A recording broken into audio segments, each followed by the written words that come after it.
hari 2015 terus jatuh ketua pengawas pada tahun 2018. Ingin merakas tinggi penghargaan pada guru-guru yang telah mengajar kami selama 6 tahun tanpa pernah dan lelah. Doakan kami supaya berjaya di masa akan datang, cikgu. Terima kasih, cikgu. Stay at home talking on the telephone. We would get so excited and we get so scared, laughing at ourselves, thinking life's not fair. And this is how it feels. As we go on, we remember all the times we had together. And as our lives change from whatever, we will still be. Saya mengambil kesempatan ini untuk mengucapkan tahniah kepada guru-guru tahun 6 serta murid-murid tahun 6 yang akan meninggalkan sekolah ini pada tahun ini.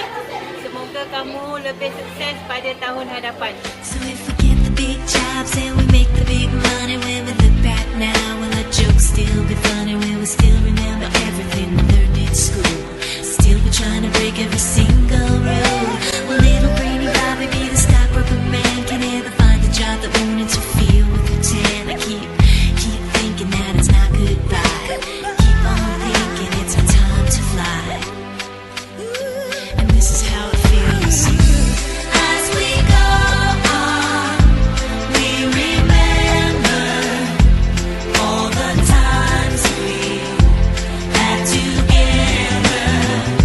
And as our lives change from whatever, we will still be friends forever.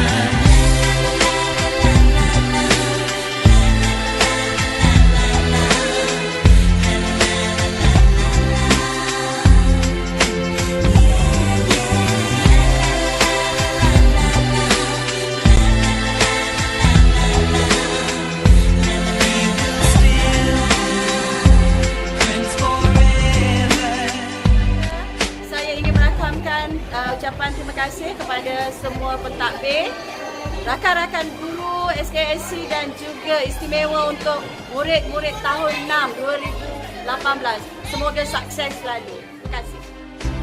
Will we think about tomorrow like we think about now? Can we survive it out there? Can we make it somehow? I guess I thought that this would never end, and suddenly it's like we're women and men. Will the past be a shadow that will follow us round? Will these memories fade when I leave this town? I keep thinking that it's not goodbye. I keep on thinking it's our time to fly.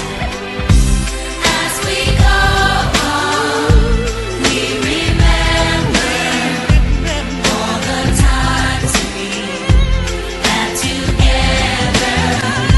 And as our lives change, come whatever, we will still be friends forever. As we go on, we remember all the times we had together.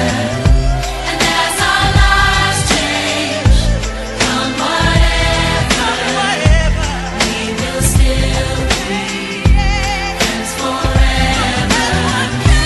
As we go on, we remember all the times we had together. Terima kasih pada guru-guru yang sudi datang ke majlis tahun 6. Maaf atas segala